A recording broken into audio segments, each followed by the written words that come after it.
안녕하세요. 사연에 빠지다의 DJ 민영입니다.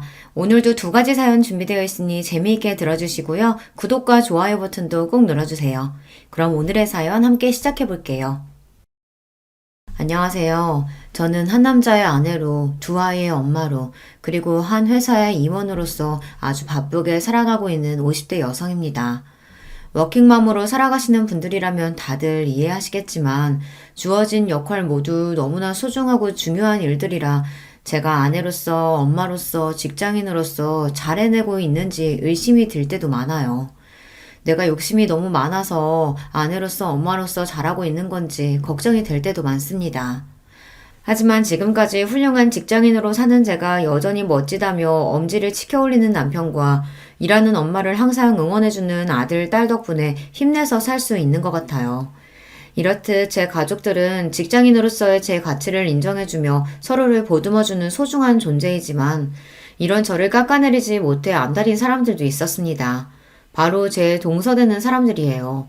사람의 진정한 가치를 평가하지는 못할 망정 항상 눈에 보이는 성과에 집착하고 사람을 조건으로 따지는 동서들을 그래도 너른 마음으로 이해해 보려고 했지만 그것도 그럴 가치가 있는 사람한테나 통하는 일이더라고요. 그래도 제가 성격이 무던한 편이라 그러려니 늘 넘어가고는 했는데 정작 저보다 제 남편이 저를 깔아뭉개지 못해 안달인 동서들에게 아주 화가 많이 났던 모양이에요. 내 마누라 발끝에도 못 미치는 인간들이 감히 누구 앞에서 내 아내를 무시해? 내 도움 없었으면 사람 사는 꼴도 못 갖추고 살았을 것들이. 아주버님, 저희가 잘못했어요. 그냥 저희는 아주버님 조건에 비해서 형님 조건이 떨어지니까 안타까운 마음에. 이게 아직도 정신을 못 차리고? 고정하세요, 아주버님. 저희가 정말 잘못했어요. 저희 남편이 부처님 가운데 토박이라고 불리는 사람이거든요. 평소에는 늘 허허 웃는 낯이라 좀 얕잡아 보는 어리석은 사람들도 많은 편인데 저들 역시 제 남편을 그렇게만 봤겠죠. 하늘 무서운 줄 모르고 저 깔보다가 저보다 또 더 저를 아끼는 저희 남편에게 호되게 세상 매운맛을 본 동서들이었죠. 대체 어떻게 된 이야기인지 궁금하신가요? 지금부터 그 자세한 이야기를 들려드리도록 할게요. 저희 남편은 삼형제 중 장남으로 태어났습니다. 형제 모두 머리가 좋은 편이라서 좋은 학교 나와 좋은 대학에 들어갔고요. 그 중에서도 제 남편이 공부 머리가 제일 좋았어요. 셋 중에서도 군계 일학이었죠. 대학도 가장 좋은 곳을 나왔고요. 저 역시 남편과 마찬가지로 저희 친정에서 가장 공부를 잘하는 자식이었습니다. 아무래도 대학 동기로 만나 남편과 유난히 마음이 잘 맞았던 것도 첫째로 태어나 집안 기대를 한껏 받으며 자랐다는 공통점이 있었기에 가능했던 것 아닐까 싶습니다. 저에게는 도련님이 되는 둘째 시숙과 셋째 시숙 역시 캠퍼스 커플로 만나 결혼까지 이르게 된 경우였어요. 아무래도 다들 비슷한 사람끼리 만나기 마련이니 그게 자연스럽기는 하죠. 하지만 맞이인 저희가 가장 먼저 결혼한 건 아니었습니다. 남편도 마찬가지지만 제가 일에 욕심이 좀 많은 편이거든요. 대학 졸업하고는 대학원에 진학한다고 박사학위까지 마친 후에는 제 커리어 쌓느라 바빠서 결혼은 차일피일 미뤄지고 있었습니다. 당시 제 나이를 고려하면 슬슬 혼기가 넘어가고 있었어요. 처음에는 공부 욕심 많은 큰딸 뜻에 군말 없이 따라주시던 저희 친정 부모님조차 이제는 일 좀 그만하고 시집 갔으면 하고 내심 바라셨습니다. 하지만 그런 저를 항상 지지해주고 같은 사회인으로서 존중해준 것이 바로 남편이었어요. 나 당신 일 욕심 많은 거 좋아. 처음부터 모르고 연애 시작했던 것도 아니고 당신같이 능력 있는 사람이 시집 간다고 그 좋은 머리에 집안에만 틀어박히는 게 오히려 사회적인 낭비야. 난 언제고 기다릴 수 있으니까 걱정하지 말고 당신 하고 싶은 거 다 해. 저도 저지만 그 사람도 장남인데 잘난 장남이 여자친구 기다려준다고 홍기가 넘어가도록 장가갈 생각을 하지 않으니 시부모님 속이 어지간히 타실 거였어요. 그럼에도 불구하고 저한테까지 아쉬운 소리 들리지 않도록 남편이 참 신경을 많이 썼습니다. 다시 태어나도 저 사람이 내 짝이다 싶을 정도로 저를 많이 배려해준 사람이죠. 사정이 이렇다 보니 남편 동생들이 형님을 앞지르고 먼저 결혼을 하게 된 거죠.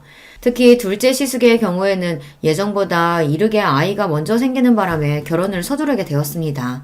한 해 후배와 교제 중이던 둘째 시숙은 이제 막 취업을 해서 모아둔 돈도 변변치 않은 상황이었어요. 둘째 동서가 둘째 시숙이 군대 가는 동안 대기업에 취직을 하긴 했지만 이제 연차 얼마 되지도 않은 직원이 덜컥 임신까지 해서 자리를 비우게 되었으니 동서도 여간 회사 눈치가 보이는 게 아니었을 거예요. 둘 다 아직 사회에서 제대로 자리를 잡지 못한 상황이었지만 점점 배는 불러가고 있으니 결혼을 미룰 수 있는 상황도 아니었죠. 그렇게 둘은 결혼할 여건도 제대로 갖추지 못한 상황에서 서둘리 결혼을 하게 되었습니다. 셋째 시숙 사정도 그리 다르지는 않았습니다. 그래도 결혼 당시에 셋째 동서가 대기업 취직 후 돈을 좀 모으긴 했으나 문제는 셋째 시숙이었어요. 무슨 팔자에도 없는 사업병에 걸렸는지 대학 졸업하고 바로 취직할 생각은 하지 않고 동기들과 스타트업 기업을 연다 어쩐다 시간만 죽이다 벌써 몇 년을 허송세월했거든요. 자기가 머리 좋다고 믿는 사람들이 저지르기 쉬운 실수가 본인이 선택한 게 잘못되었다는 걸 깨닫는데 시간이 오래 걸린다는 거예요. 좀처럼 자신의 실수를 인정하지 못하고 그 좋은 머리로 고생을 하는 경우를 저희 학교 선후배 중에서도 자주 봤어요. 사람이 학벌만 좋다고 꼭 성공하는 건 아니라는 걸 저희 주변에서 흔하게 볼 수 있었습니다. 셋째 시숙이 딱 그런 경우였죠. 형제 모두 잘난 머리로 어릴 적부터 공부 잘한다고 칭찬만 받아왔으니 자아가 비대해지기 쉬웠어요. 세상에 잘난 사람이 얼마나 많은데 그걸 늦게 깨달을수록 본인 고생만 커지는 법이죠. 결국 뒤늦게 취업 전선에 뛰어들었지만 그보다 더 어린 인재들이 널렸는데 아무리 학벌이 좋아도 신입으로 그 나이 직원을 선호하지는 않으니까요.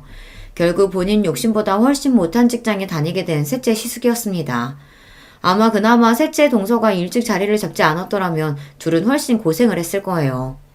그러다 보니 각자 좋은 조건의 여성들과 결혼을 했으면서도 두 시숙들 결혼 초에는 꽤나 고생을 했다고 들었습니다. 형님이 워낙 자리를 잘 잡았으니 선뜻 먼저 도와주지 않았더라면 고생이 더 커졌겠죠. 그 고마움을 알아서인지 시숙들이 남편에게 참 잘했습니다. 형수인 저한테도 참 잘했고요. 아직 결혼하지 않았을 때에도 저희에게 형수 되실 분은 저 하나뿐이라며 곧잘 추켜 세워주곤 했어요. 우리 형 장가 좀 가게 해주세요, 형수님. 여자라곤 형수님밖에 모르는 사람인데 저러다가 진짜 노총각으로 늙어 죽겠어요. 얘가 경진이 부담스럽게 왜 이래. 때 되면 하겠지. 형이 이렇게 패기 없으니까 우리가 옆에서 더 이러는 거야. 남자가 할 땐 박력 있게 딱 얘기할 줄도 알아야지. 확실히 부드러운 남편 성격에 비해 사람도 좋아하고 말투에 자신감이 넘치는 시숙들이었습니다. 워낙 오래 본 사이라 예비 시댁 식구가 될 사람들이라는 부담감보다는 저도 그들을 편히 대했어요. 그래서 결혼해서도 시댁 식구들과는 잡음 없이 잘 지낼 수 있을 줄만 알았습니다. 연애를 제법 오래 했기 때문에 이미 양가 부모님들과는 모두들 안면이 있었고 큰아들 늦은 결혼의 원흉이긴 했으나 남편이 워낙 제게 유별나게 굴었기 때문에 저 아니면 결코 결혼하지 않을 거라는 것도 알고 계셨거든요. 이러나 저러나 남편의 유한 성격은 시부모님 유전이었기에 이런 부족한 며느리도 사랑으로 감싸주셨죠. 저희 친정에서 제 남편에 대한 대접은 거의 국빈 대접이라고 해도 과언이 아니었습니다. 아무리 잘난 딸내미라고 하더라도 남편 조건 역시 그에 못지 않았고 지금이야 여자들도 자기 목소리 내며 어깨 펴고 사는 시절이라고 하지만 저 시집 갈 때만 하더라도 여자가 너무 조건 좋은 것도 결혼 상대로 그리 반기는 분위기는 아니었거든요. 결혼하면서 일 정리하는 여자들이 대부분이었고요. 그런데 일 욕심 많은 저를 다 이해해주고 거의 연애 10년을 기다려주는 남자는 정말 흔치 않았습니다. 저희 부모님 입장에서 제 남편은 귀인이나 다름없었어요. 우리 허서방이 우리한테는 은인이다 은인이야. 아니었으면 우리 경진이 저 고집스러운 성격에 어디 시집이나 가려고 들었겠어? 허서방이나 되니까 우리 딸내미 감당되는 거지. 암만 우리 사이가 최고지. 우리 딸이랑 천생연분도 이런 천생연분이 없어. 민망하게 또 그러신다.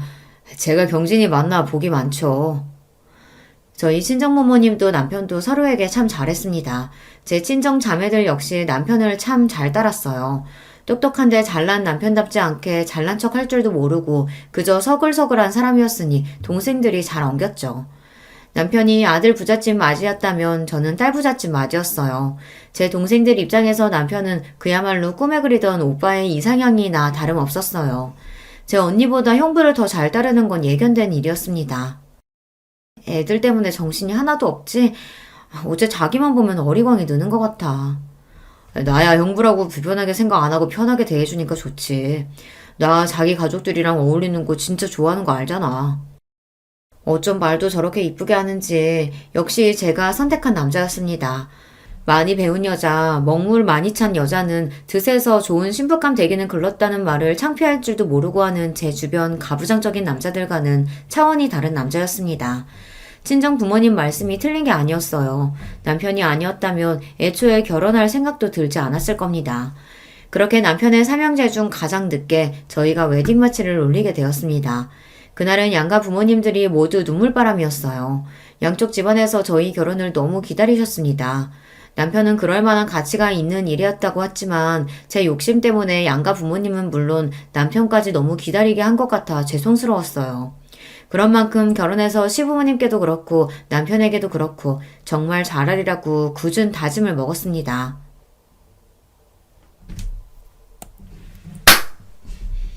그런 만큼 결혼해서 시부모님께도 그렇고 남편에게도 그렇고 정말 잘하리라고 굳은 마음을 먹었습니다. 연애할 때도 저한테 참 잘하는 사람이었지만 같이 사니까 남편은 정말 자상하고 가정적인 남자였어요. 저 결혼하고 나서 제 손으로 아침 차려본 일이 손에 꼽힐 정도예요. 제가 워낙 아침잠이 많은 편이거든요. 아침 시간에는 늘 출근 준비하는 것만으로도 전쟁일 정도입니다. 반면 남편은 저보다 훨씬 잠이 적은 편이에요. 아침에는 항상 저보다 먼저 일어나고요. 신혼초에는 저 깰 때쯤 이미 자기 출근 준비를 다 마치고 같이 먹을 아침까지 차려놓는 남편한테 민망한 일이 한두 번이 아니었습니다. 그렇게 머쓱해하는 저를 보며 남편이 대수롭지 않게 말했습니다. 저녁 준비는 거의 당신이 다 하잖아. 그럼 내가 아침 준비할 수도 있는 거지. 둘 다 출근하느라 바쁜 거 똑같은데 당신만 요리하라는 법 있어? 그렇게 지금까지 남편이 차려주는 따순밥 먹으며 출근을 하고 있습니다. 신혼 때와 한결같은 모습에 제가 남편 하나는 참 잘 골랐다 싶어요. 처음에는 이상하게 생각하던 친정 부모님도 이제는 좋은 사위 만나 딸 자식 호강하고 산다며 좋아하십니다. 우리네 부모님들 보기에 요리야 결혼한 여자가 전담하는 일이니 처음에는 남편이 저 먹을 걸 챙기는 걸 보고 저희 친정 부모님이 더 안절부절 못하시더라고요.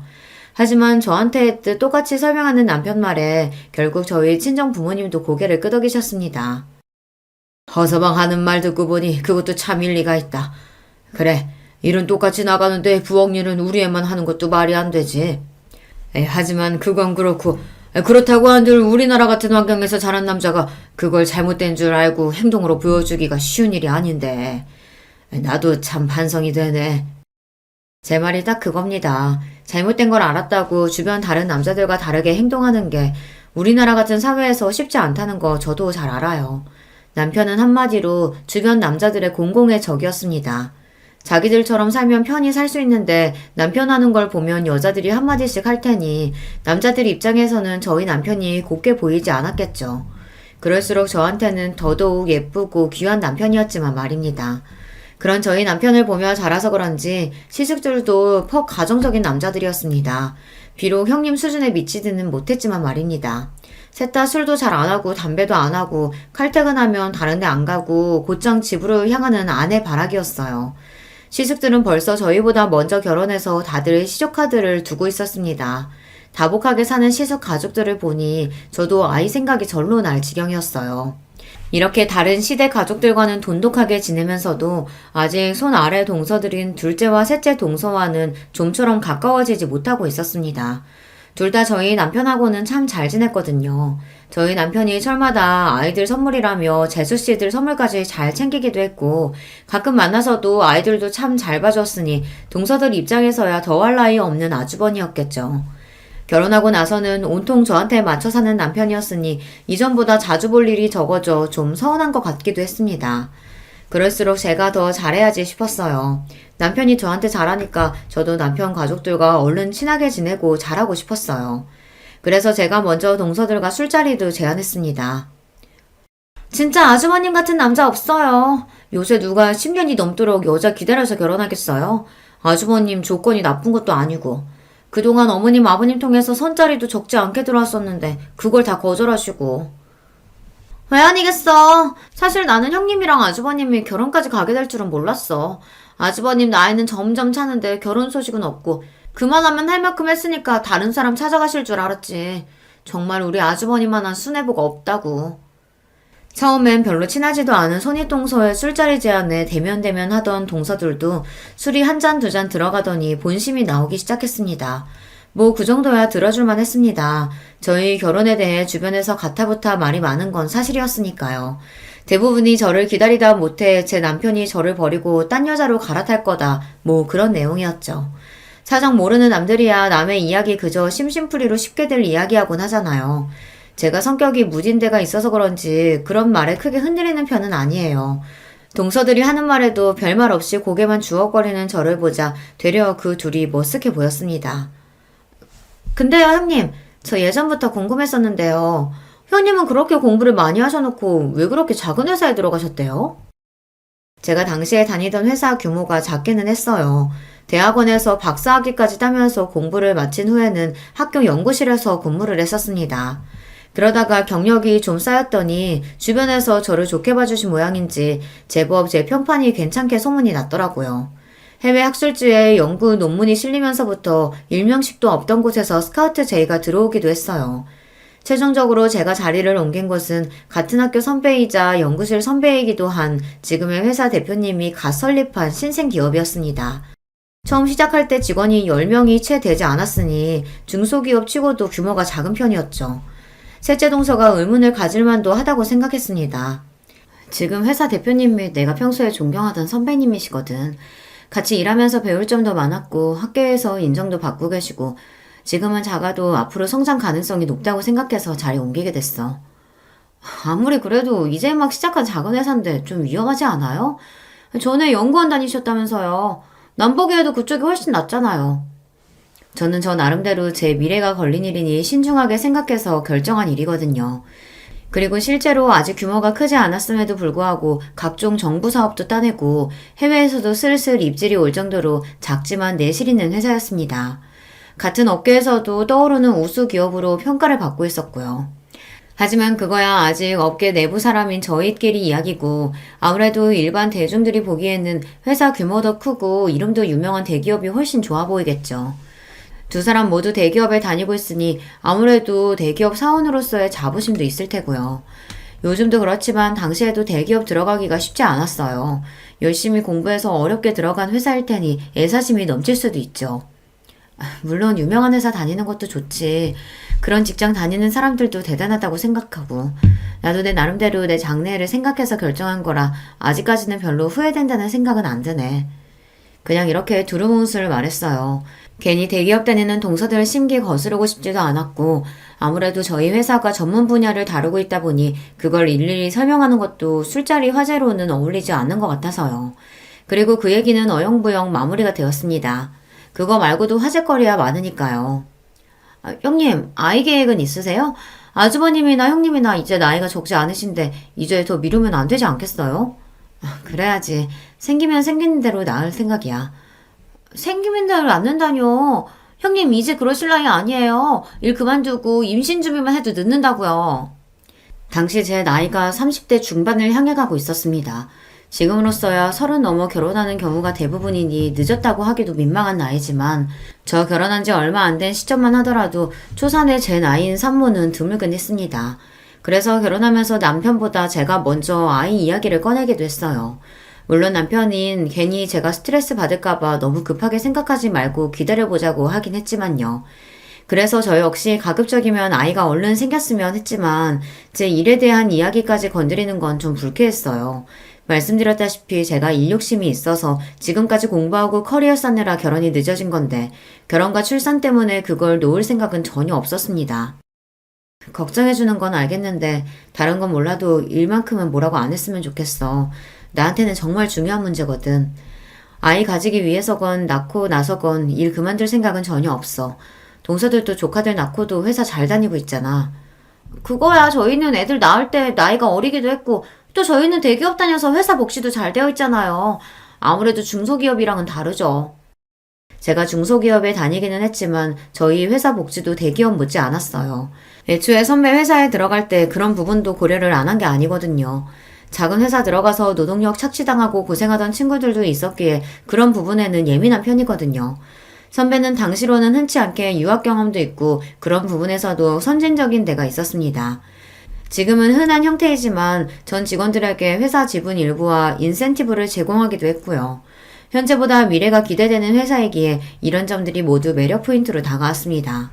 한마디로 동서들에게 그런 걱정을 들어야 할 필요는 없었다는 거예요. 어쨌든 그런 점들 또한 일일이 설명할 필요는 없다고 생각했기에 그것도 그냥 그렇게 넘겼습니다. 이래저래 걸리는 부분들은 좀 있었습니다만 이만하면 생각보다 그 자리가 그렇게 힘들지는 않았다고 생각했어요.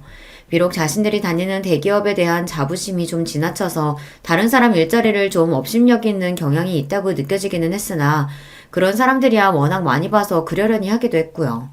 그리고 내내 직업인으로서만 산 저보다는 직장 경험과 결혼 생활을 모두 겪어본 동서들이 하는 말이 더 현실에 기반하고 있지 않을까 싶기도 했어요. 비록 그 둘이 제 손 아래 동서라고 하지만 결혼 생활을 저보다 훨씬 길게 한 사람들이니 손이 하면서 있지도 않은 권위를 내세울 생각도 없었고요. 무엇보다도 실전에서는 경험이 깡패 아닙니까? 결혼 전에 몇 번 보지 못해서 둘을 잘 알지는 못했지만 그래도 그 두 사람이 손이동서인 저와 일부러 잘 지내지 않으려고 하는 게 아니라면 제게 공격적으로 나올 이유가 없었으니 결국엔 다 저 좋으라고 하는 소리겠거니 했습니다. 그런데 남들 귀에는 별로 그렇게 들리지 않았나 봐요. 그러고 나서 얼마 지나지 않아 명절을 맞이해 시댁에 온 가족이 모였습니다. 저희 친정은 저보다 일찍 결혼한 여동생들이 있긴 해도 아직 아이가 없어서 명절이라고 그렇게 시끄러운 편이 아니에요. 그런데 시댁에는 아이들도 여럿이다 보니 북적북적한 게 제법 텔레비전에서 나오는 명절 분위기가 나더라고요. 좀 정신이 없기는 했지만 이것도 나름 명절답고 괜찮다 싶었습니다. 차례 지내고 할 일 다 끝나고 나니 다들 맛있는 거 먹으면서 서로 근황도 전하고 이야기꽃을 피웠습니다. 얼마 전 동서들끼리 술자리를 가졌다는 말에 둘째 시숙이 너스레를 떨었습니다. 형수님, 저희는 쏙 빼놓고 여자들끼리만 술 마시고 서운합니다. 도련님도 참, 저희는 저희끼리도 자주 봤잖아요. 다들 부인들이 어찌나 예쁜지 잘 보여주지도 않는 바람에 이렇게라도 얼굴 보고 대화 좀 했어요. 그래서 여자들끼리 즐거운 시간 보내셨어요? 그럼요. 서로 얘기도 많이 하고 특히 동서들이 내 걱정 많이 해주길래 내가 도움이 많이 됐어요. 걱정? 아, 우리가 아직 아기가 없으니까 아무래도 동서들이 걱정이 됐나 봐. 내가 다니는 회사가 작으니까 아이 준비하면서 다니기 힘들까 싶어서 걱정도 해주고. 아무래도 결혼 선배님들이시니까 내가 미처 생각하지 못했던 부분들 얘기도 많이 해주더라고. 저는 정말로 호의로 받아들여서 이야기를 한 건데 두 동서 표정이 당황스러움으로 물들었습니다. 남편을 포함한 삼형제 얼굴도 뭔가 애매하더라고요. 그제야 내가 꼬아 얘기한 걸 굳이 쫙쫙 펴서 들은 건가 싶었습니다. 상황이 뭔가 요상하게 돌아가기 시작하자 남편이 애써 굳힌 얼굴을 풀고 말했습니다. 우리 재수씨들이 손희 형님 들어오셨다고 이래저래 걱정이 많으셨나 보네. 그래도 이 사람이 똑부러진 사람이라 걱정하실 일은 없을 거예요. 더군다나 남편인 제가 이 사람 능력 있는 걸 이렇게나 좋아하는데 걱정하신 만큼 제가 더 잘하겠습니다. 특히나 제가 능력 있는 걸 좋아한다는 부분을 힘주어 말하는 남편이었습니다. 한마디로 내 아내 직장 문제 가지고 왈가왈부하지 말라는 경고나 다름없었어요. 부드럽게 말하기는 했지만 평소에 워낙 싫은 말 하는 일이 없는 사람이라 그런지 두 동서들 표정이 경직되는 게 느껴졌습니다. 아니, 저희는 그냥 걱정이 돼서요. 아주버님이 여기서 어떻게 더 잘하시겠어요? 평소에도 그렇게 잘하시면서. 그럼요. 저는 두 분 닮은 조카 얼른 보고 싶은 마음에 말씀드린 거예요. 급히 수습하는 둘을 보자니 내가 눈치가 없었구나 싶었습니다. 저 둘이 설마 저를 견제하리라고는 생각도 못했거든요. 이미 이 집 식구로 잘 자리 잡은 사람들이고 아직 잘 알지도 못하는데 그럴 이유가 있겠나 제가 너무 단순하게 생각한 거죠. 동서지간이라는 거 생각보다 참 복잡한 거더라고요. 단순한 인간관계를 지향하는 저로서는 좀 이해하기 힘들었지만 그래도 아직은 좋은 게 좋은 거라고 모두와 잘 지내고 싶었기에 다음에는 이런 화제 꺼낼 때 좀 조심해야겠다 싶었습니다.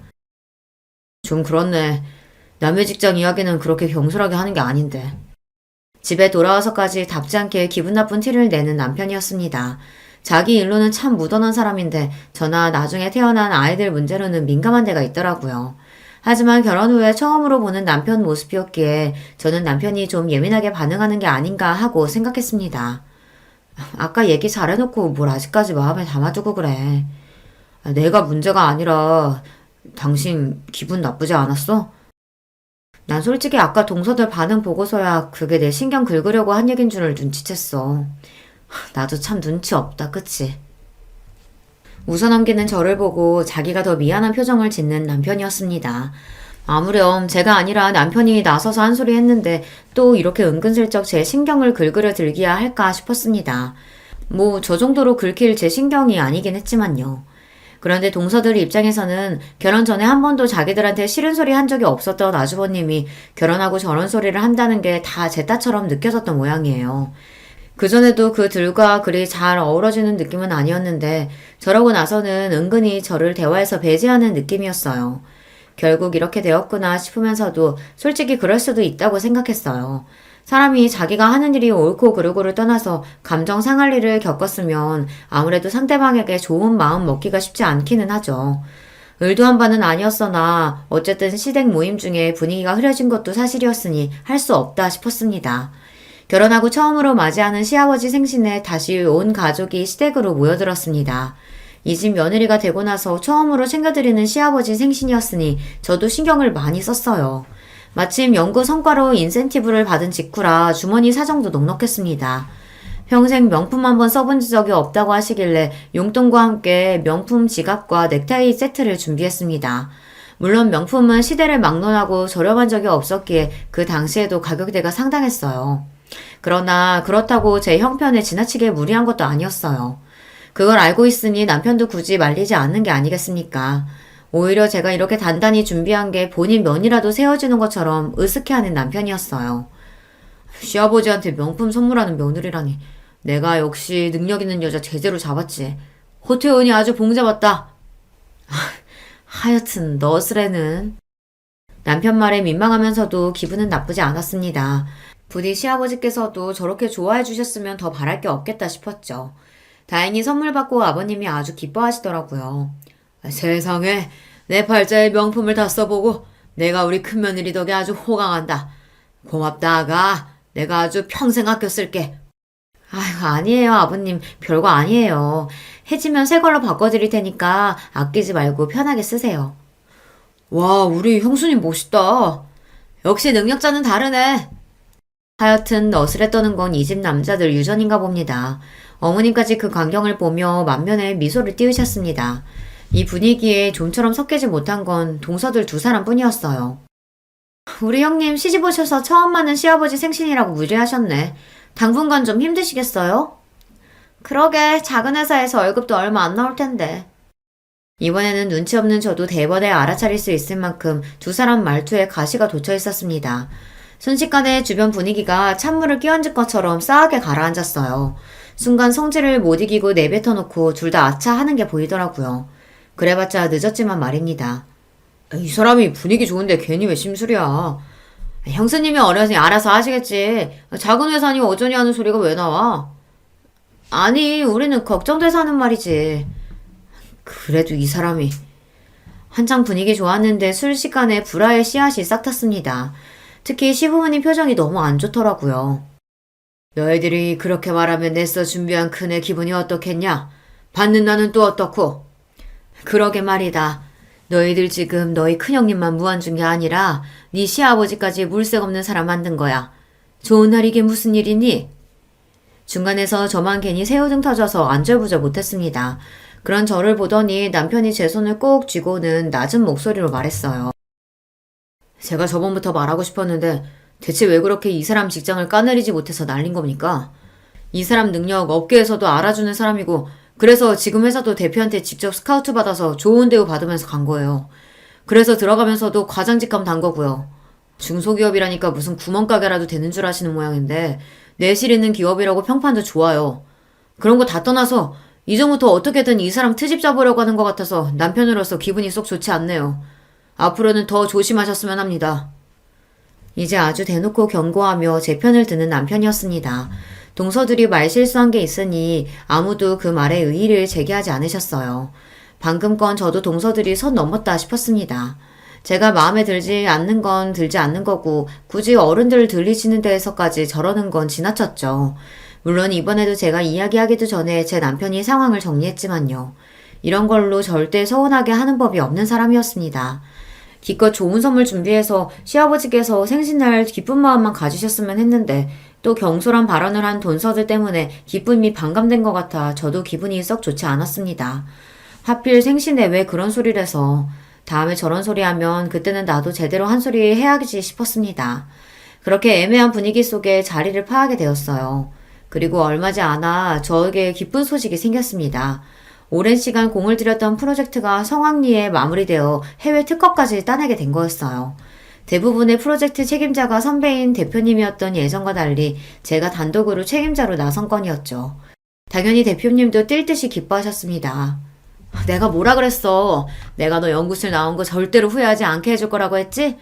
여기서 훨씬 네 재능 펼칠 기회 많을 거라고. 내가 사람 보는 눈이 틀리지가 않았어. 회사에서는 깍듯하게 직급으로 부르던 것도 있고 기쁨을 감추지 못하는 대표님이셨습니다. 저 역시 뿌듯했어요. 연구실 시절 제 이름으로 논문 기재에 성공한 적이 있기는 해도 이렇게 눈에 띄는 성과는 저도 처음이었으니까요. 지금까지 긴 시간 밤을 새워가며 열심히 공부한 보람이 느껴지는 순간이었습니다. 과장으로 입사한 지 1년을 조금 넘긴 시점에 승진까지 하게 되었어요. 무려 부장 자리였어요. 아무리 작은 회사라고 해도 제 나이를 고려했을 때 초고속 승진이나 다름없었습니다. 차장 직급이 없는 저희 회사에서는 다음에 승진하면 바로 이사진으로 경영 참여가 가능할 정도였어요. 규모가 작은 만큼 전문 인력으로만 채운 자리였기 때문에 쉽지 않은 일이었습니다. 게다가 회사는 날이 다르게 기업 가치를 높여가고 있었습니다. 얼마 전 상장한 이후 입사 때 제게 주어진 회사 지분의 가치가 쑥쑥 올라가고 있었고요. 이래서 회사 스타팅 멤버로 들어가는 게 참 중요해요. 이 기쁜 소식을 가장 먼저 전한 건 역시 남편이었습니다. 근무 시간 중에 전화를 받아놓고도 제가 승진 소식과 프로젝트 성공 소식을 함께 전하자 전화통이 떠나가도록 기뻐서 소리를 지르는 남편이었습니다. 여보, 정말 축하해. 우리 경진이 진짜 대단하다. 그동안 그걸로 그렇게 가슴을 졸이더니 결국은 해내는구나. 이제 이 과장님이 아니라 이 부장님이네? 신랑은 이제 간신히 과장 달았는데 우리 마누라는 부장님이라니. 내가 알아서 모셔야겠다. 이렇게 아니라 오늘은 축하 파티를 제대로 열어주겠다는 남편을 겨우 진정시켜 전화를 끊었습니다. 기쁜 일이 생겼을 때 나보다 더 기뻐해주는 사람이 있다는 게 참 좋더라고요. 역시 이 사람과 결혼하길 잘했다는 생각에 뿌듯했습니다. 신이 난 남편이 사방에 전화를 돌리는 바람에 온 식구들이 제 승진 소식을 당일에 접하게 되셨어요. 친정이고 시댁이고 할 거 없이 말입니다. 친정 부모님과 시부모님들이 다들 고생했다며 내일처럼 기뻐해 주셔서 몸둘 바를 모르겠으면서도 기분이 좋았어요. 이제는 내 새끼 잘했다며 칭찬해 주시는 분들이 두 분 더 늘어나셨으니까요. 시숙들 역시 축하 전화를 걸어왔습니다. 우리 형수님 진짜 대단하다. 나는 부장님은 배불뚝이 중년 아저씨나 돼야 되는 건 줄 알았는데 우리 형수님은 벌써 관리직급이네요. 나 아는 중에 가장 출세한 사람이 형수님인 거 알아요? 우리 파티해야죠, 파티. 이런 경사에. 아휴, 파티는 무슨. 축하해 주신 것만으로도 감사해요. 한사코 거절하는 저에게 파티를 해준다고 난리가 난 둘째 시숙이었습니다. 저를 축하하려고 하는 것 또한 진심이었겠지만 얼마 전 시아버지 생신날 서로 감정 상한 일이 있었으니 제 승진 축하 겸 동서들과 감정을 풀 자리를 만들려고 한 거겠죠. 저 역시 앞으로 계속 볼 사람들이라면 얼른 감정을 풀고 잘 지내고 싶었기에 평소와 달리 화끈하게 말했습니다. 에이, 기분이다. 내가 승진턱 낼게요. 우리 다 같이 한번 뭉쳐요. 와, 화끈하다. 그렇게 세 부부끼리 회풀을 푸는 자리가 마련되었어요. 이래저래 감정이 가스레질 일이 많았던 터라 이참에 다들 풀었으면 싶어서 일부러 제가 정말 기분 낼 때나 가는 고급 라운지바에 예약을 잡았습니다. 당시에는 아직 그런 문화가 활성화되지 않아 저랑 남편을 제외하고 그런 고급스러운 곳은 처음 경험하는 거였어요. 와, 형수님 오늘 단단히 준비하셨네. 형수님 덕분에 이런 데도 다 와보고 진짜 호강하네요. 아직 꽁한 기분으로 나와 떨떠름하게 서있던 동서들도 모임 장소를 보더니 눈이 휘둥그레졌습니다. 대기업 접대 자리로도 이용되는 곳인데 아무래도 동서들은 아직 평사원이다 보니 이런 곳에 와볼 일은 없었겠죠. 이왕이면 이런 걸로라도 점수를 좀 땄으면 싶었어요. 와, 이 양주 진짜 비싼 건데 병째로 마셔도 괜찮아요? 저 오늘 좋은 날이잖아요. 오늘은 마시고 싶은 거 다 마셔도 상관없으니까 가격 보지 말고 원 없이 드세요. 분위기도 더할 나위 없이 좋았어요. 저나 남편이야 그날 기분이 최고였고 쭈뼛하던 동서들도 좋은 술 한 모금씩 넘기고 나니 표정이 좀 풀어졌더라고요. 남편은 이번 프로젝트 때문에 제가 얼마나 고생을 했는지, 승진한 마누라가 얼마나 대단한지 팔불질처럼 자랑을 늘어놓느라 잔뜩 신이 나 있었습니다. 그렇게 다들 화기애애하게 이야기를 주고받는 동안 동서들 술 마시는 속도가 점점 빨라지고 있었어요. 처음에는 오늘 술이 좀 받는가 보다 하다가 나중에는 저대로 놔둬도 괜찮나 걱정이 되더라고요. 그래서 동서에게 걱정스러운 마음에 한마디 건넸습니다. 동서, 괜찮아? 물도 좀 마셔가면서 천천히 마셔. 왜요? 막상 비싼 술 사려니까 아까워요? 가시돋친 둘째 동서 말투에 순간 주변이 조용해졌습니다. 아, 또 시작이구나 싶었죠. 어째 오늘은 좀 조용히 넘어가나 싶었는데 이 정도로 동서들 심술을 달래기에는 역부족이었나 봅니다. 그래도 어지간하면 잘 넘기려고 다시 부드럽게 말했습니다. 아깝긴 축하해줘서 고마워서 한턱 내는 건데. 중소기업 부장이 뭐 그렇게 대단한 자리라고 내가 축하식이나 해요? 저 사람이 하도 닥달하길래 어쩔 수 없이 나온 거예요. 어떻게든 분위기를 풀어보려던 제 노력은 숲으로 돌아갔습니다. 그쯤 되니 저도 그냥 될 대로 되라 싶더라고요. 언제까지 제가 동서 기분을 맞춰주겠습니까? 동서, 축하해줄 생각 없으면 그냥 거절하지 그랬어. 꼭 그렇게 꼬아서 말해야겠어?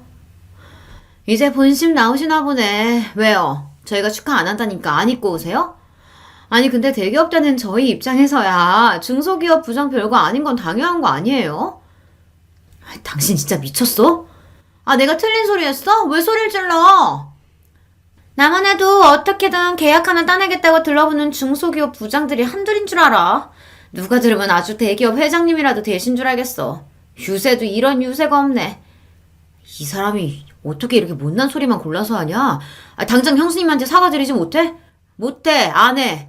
내가 뭐가 아쉬워서 중소기업 직원한테 사과씩이나 해야 돼? 아주 가관이었습니다. 더는 못 봐주겠기에 한 소리 하려던 차에 남편이 먼저 선수를 쳤습니다. 다들 이 박치지 못해?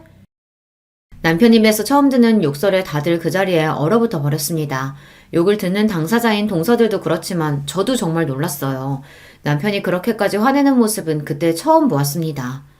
내가 내 마누라 자랑스러워서 부르는 자리에 유세? 이 사람은 평생 자기 자랑이라고는 할 줄 모르는 사람이야. 꼴랑 대기업 다닌다는 이유로 세상 제일 잘난 줄 착각하고 사는 니들하고 같을 줄 알아? 우리 와이프야말로 이런 식으로 엮이지 않았으면 니들 같은 인간들하고는 어울릴 일이 없는 사람이라고, 알아? 당장이라도 잡아먹을 듯한 기세로 고함을 치는 남편 모습에 두 사람이 벌벌 떨기 시작했습니다. 중소기업 부장이니 대단할 것도 없다고? 무식한 소리하고 자빠졌네. 이 사람 회사 가치는 지금 시가총액 100억이 넘어. 니들은 신문도 안 보냐? 이 사람이 성공시킨 프로젝트로 정부 계약에 해외 특허까지 따냈다고. 그런 인재들 사이에서 부장까지 올라갔단 거야, 이 사람이. 이 사람이 니들처럼 일반 직원인 줄 알아? 이 사람 회사 지분까지 가진 사람이야. 회사 주주라고. 이 대기업에 붙어서 월급이나 타먹을 줄 아는 것들아. 100억이니 정부 계약이니 해외 특허니 회사 지분 이야기까지 나오자 동서들 얼굴이 새파랗게 질리기 시작했습니다. 만만하게 생각했던 작은 중소기업이 자기들 생각과는 달리 보통이 아니라는 걸 이제야 간신히 깨닫게 된 거죠. 물론 제가 그런 사람이든 아니든 간에 사람 제 밑으로 보고 깔보는 건 잘못한 일이죠. 그래도 자기들 보기에도 대단하다는 생각이 들었는지 순간 쳐다보는 제 눈빛에 주춤 눈치를 보는 꼴이 어이가 없으면서도 좀 고소하더라고요.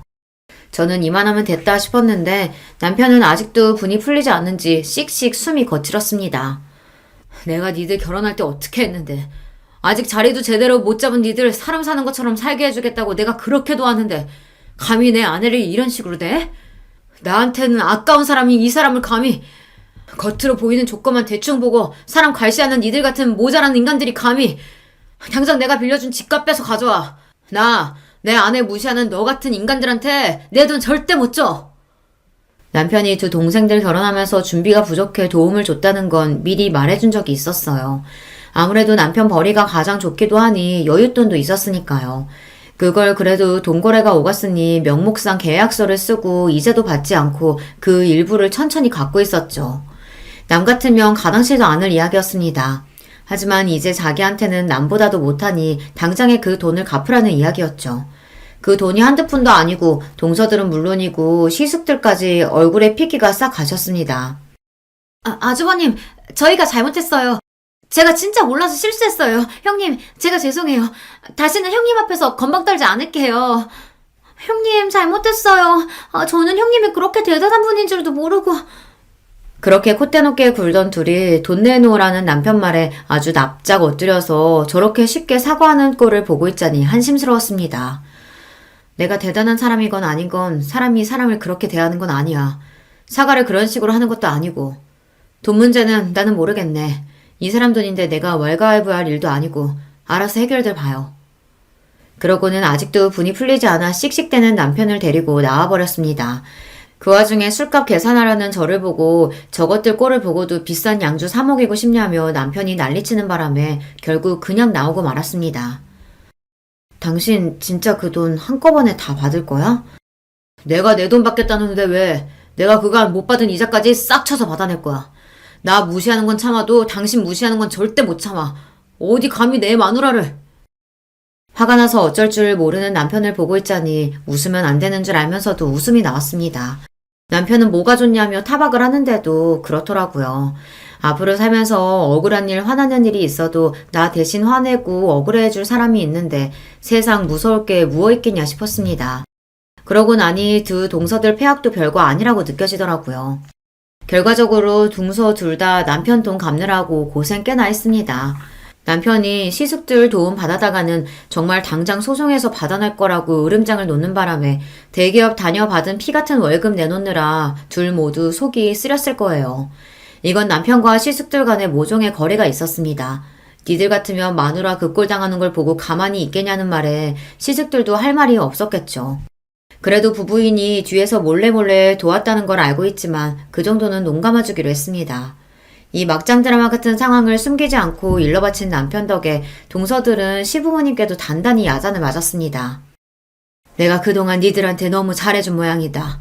어디 감히 손이 동서를 제 밑으로 보고 그따위 짓거리를 벌여. 감히 내 집에서.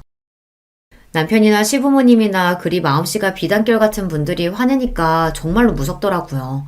그날로 그 둘에게 사근사근 부드러운 시부모님은 영영 사라졌습니다. 제대로 바닥을 보였으니 아무리 행동을 조심해도 시부모님 입장에서는 더는 믿업지 못한 모양이었어요. 그리고 십수년이 지났지만 그 둘은 여전히 저한테 쪽도 못 쓰고 잔뜩 기가 눌려 지내고 있습니다. 사실 제가 크게 뭘 한 건 없는데 주변에서 워낙 야단이었다 보니 둘 다 아주 된통 당하기는 했죠. 결국 이자까지 쳐서 그 돈을 다 받아낸 제 남편이 참 대단해요. 그 이후로 저는 결국 회사 이사진까지 올라가는 데 성공했습니다. 지금은 업계에서 저희 회사 이름만 들으면 모르는 사람이 없을 정도로 회사를 성장시켰습니다. 여전히 대기업에 비하면 직원 수는 적은 편입니다만 그래도 지금은 직원 수가 거의 200여 명에 육박할 정도로 규모가 커졌습니다. 제 연봉이나 회사 지분 가치를 따지면 여느 대기업 이사들에게도 뒤지지 않을 정도입니다. 동서 둘은 그리고 채 10년도 채우지 못하고 회사를 나오게 되었어요. 아무래도 평사원은 많고 관리직까지 승진하는 사람은 소수이다 보니 남자들도 40대에 들어서면 대기업에서 명예퇴직하는 경우가 많죠. 아이까지 있고 승진에 실패한 동서들이 끝까지 대기업에서 살아남기는 힘들었을 겁니다. 대기업 다니는 게 평생 가장 큰 자랑인 두 사람이었는데 결국 이 나이까지 왕성하게 사회활동하는 사람은 저뿐이네요. 회사 그만두고 둘 모두 급격히 기가 죽은 탓에 오히려 이제는 짠하게 느껴지기까지 합니다. 사람이 겉으로 보이는 다면만 보고 상대방을 평가하기 쉽다지만 그래도 예의라는 게 있는 건데 둘 다 처음에 저한테 너무했다 싶어요. 첫 단추를 그리 꿰지 않았더라면 꽤 괜찮은 사이가 될 수도 있었을 텐데 지금은 뭐 별로 아쉽지도 않네요. 여전히 하늘이 두 쪽 나도 제 편인 남편과 이제는 남편과 저를 쏙 닮은 소중한 아이들도 있는 판에 거기까지 신경 쓸 여력이 없기도 하고요. 회사 일 역시 바쁘지만 더없이 만족스러워서 저는 잘 지내고 있습니다. 지금은 한때 그런 일도 있었지 웃으면서 이야기할 수 있을 정도로 작은 해프닝으로 느껴지기도 해요. 다들 제 이야기 재미있게 잘 들어주셨는지 모르겠어요. 오늘 하루 여러분도 열심히 일하시고 하루의 마지막에는 소중한 사람들 품에 돌아가 따뜻한 시간 보내시길 바라며 이야기 마칠게요. 안녕하세요. 저는 30 중반 된 여성입니다. 요즘 참 시끄러운 일이 많죠? 그중 가장 이야기 많이들 하시는 것 중 하나가 바로 교사와 교권 문제잖아요. 저도 이와 관련하여 겪었던 일이 있어서 이번 기회에 털어놔보고 싶어 사연을 보내드립니다. 저는 20대 중반에 교사가 되었어요. 벌써 10년 전이네요. 교사 경쟁률이 떨어졌다고는 해도 임용고시는 여전히 어렵습니다. 사범대 나와서 임용고시를 볼 때 얼마나 긴장하고 열심히 노력했었는지 몰라요. 사실 좀 더 어른스러운 아이들을 상대로 대학 보내는 즐거움을 느끼고 싶다면 중고등학교 선생님이 되는 쪽이 좋습니다. 사실 중고등학생쯤 되면 뛰어난 아이들은 정말 뛰어나서 선생님에 대해 예의를 잘 갖추는 아이들도 많아요. 물론 요즘 교권이 추락해서 교실 학생들 전반적인 수준도 떨어지기는 했지만 얌전하고 좋은 학생들도 여전히 있어요. 그런 아이들의 존재가 지워지고 피해를 입는 일이 많아져서 안타깝기는 하지만요. 그런데 저는 애초에 대학에 들어갈 때부터 초등학교 선생님이 되겠다고 마음을 먹었던 이유가 아이들을 너무 좋아해서였어요. 아직 중학교도 들어가기 전 유치원을 나와서 학교에 막 입학하는 그 조그만 아이들이 얼마나 귀여웠는지 몰라요. 그건 지금도 마찬가지고요. 고사리 같은 손을 내밀면서 선생님을 부르는 아이들을 가르치고 돌보다 보면 제가 정말 세상 모든 아이들의 엄마라도 된 것 같은 기분을 느낄 수 있었거든요. 최선을 다해서 임용고시를 치르고서 다행히도 운 좋게 처음 본 시험에 합격하여 사립초등학교에 들어가게 되었습니다. 사립초등학교는 연봉이 그래도 높은 편이에요. 서울에 있는 사립초등학교였는데 아이들 수준도 높고 꽤 신경 쓰는 집안의 부모님들도 많이 계셨죠. 신규 때는 그래도 운이 좋았는지 정말 좋은 학부모님들과 착한 아이들로 이루어진 반을 맡게 되어서 즐겁게 1년을 보낼 수 있었어요. 신규로 교사 일을 시작하면 얼마나 떨리고 의욕이 넘치는지 아마 교사분들은 아실 텐데요. 조그만 아이들의 1년이 제 손에 달렸다고 생각하면 없던 의욕도 생기는 게 바로 교사들이랍니다. 그래서 저 역시도 정말 의욕 넘치게 아이들을 최선을 다해 보살피고 가르치면서 1년을 보냈어요. 그래도 좋은 학부모님들과 인연을 맺으며 한 해를 보내고 나니 자신감이 생기더군요. 그 다음 해에도 그래서 조금 노하우가 생긴 상태로 조금 더 능숙하게 아이들을 가르칠 수 있었는데요. 2년 차에도 별 문제는 없었어요. 약간씩의 트러블은 있었지만 그래도 상식 내였고 제가 컨트롤할 수 있는 범위 내였거든요. 다른 선생님들도 많이 도와주시고 조언도 많이 해주시는 편이었고요. 그런데 문제가 이제 3년 차에 벌어지게 된 거였죠. 당시 3년 차에 처음으로 고학년 담임을 맡게 되었는데 그동안 저학년만 맡다 보니까 애들이 다 순했거든요. 아직 뭘 모르기도 하고 제가 타이르면 말도 잘 들었고요. 게다가 운 좋게 아주 좋은 학부모님들로 구성된 학급이었어요. 그런데 이제 그게 5, 6학년쯤 되면 애들이 머리가 커서 완전히 달라진다는 말을 다른 선생님들께 듣기는 했는데 체감은 못하고 있었던 거예요. 그런 와중에 덜컥 6학년 담임을 맡게 된 거였죠. 게다가 더 큰 문제가 있었어요. 사실 그동안 별로 안 좋은 평가를 받아왔던 문제 행동을 벌였던 아이들이 있었는데 그 아이들이 학급을 구성하다 보니 한꺼번에 셋 정도가 한 반에 들어가게 된 거였어요. 그리고 저 연차에 아무것도 모르는 선생님이었던 제가 그 반을 맡게 된 거였죠. 고 연차인 선생님들은 이미 학교 사정을 다 아시고 어떤 애들이 골치 아픈지를 다 아시니까 그 학급을 안 맡으려고 다들 버티셨거든요. 그런데 저한테 이제 그 일이 밀려온 거였죠. 아직 아무것도 모르고 저학년 아이들 그래도 나름 별탈 없이 2년 동안 잘 가르쳤고 그랬으니 저 연차 젊은 여선생님한테 골치 아픈 애들을 그냥 떠맡겨버린 거였어요. 저는 사실 그것도 모른 채로 처음 만난 고학년이니 정말 잘 준비해서 가르쳐야겠구나 하면서 준비를 열심히 했었죠. 새학기가 되어 처음 교실에 들어갔는데 애들이 난장판이더라고요. 원래 애들이란 쉬는 시간에 선생님 없을 때는 난장판인 게 당연하니까 저는 그냥 그러려니 했어요. 그리고 모두 앉으라고 이제 수업 시작하겠다고 이야기를 했죠. 그런데 몇몇 애들을 제외하고는 애들이 조용하지를 않는 거예요. 제 말도 안 듣고 그냥 자리에 서서 계속 떠들고만 있어서 선생님이 들어온 줄을 모르나 하고서 좀 소리를 높여서 애들을 불렀어요. 애들아 이제 좀 조용히 하고 수업 시작하자 이런 식으로 이야기를 했죠. 그랬더니 반 애들이 저를 쓱 돌아보는데 좀 귀찮다는 눈길 있죠? 그런 식으로 돌아보더군요. 저학년 애기들한테서는 한 번도 받아본 적 없는 시선이라서 저는 좀 충격을 받기도 했습니다. 그런데 겨우 시선 가지고 애들 타박할 수는 없는 노릇이라 그냥 서서 애들이 간신히 자리에 앉는 꼴을 보고 있었죠. 그중에 유달리 한 애가 느적거리면서 늦게 자리로 가서 앉더라고요. 앉아서도 계속 다리를 떨고 책하고 공책을 집어던지면서 중얼중얼대고요. 솔직히 저는 그 애가 요새 문제되는 발달장애라도 가진 아이인 줄 알았어요. 하지만 제가 이 반을 맡을 때 그런 특성을 가진 아이는 없다고 알고 있었고 전달받은 바도 전혀 없었거든요. 그래서 좀 수상해서 걔를 자세히 들여다보고 있었죠. 첫날은 어찌어찌 지나갔는데 바로 그 다음날부터 시끄러워지기 시작했어요. 다음날 제가 수업에 들어가니까 애들이 여전히 떠들고 있더라고요. 그래서 다시 자리에 앉으라고 이제 수업 시작한다고 제가 소리를 좀 높였어요. 그런데 애들이 왁자지껄 떠들고 있으면 제 목소리가 충분히 안 들릴 때도 많이 있거든요. 그래서 하도 앉지 않기에 조금 더 크게 말을 했었죠. 그날도 애들이 귀찮다는 듯한 얼굴을 하고서는 미적거리면서 자리에 가서 앉았어요.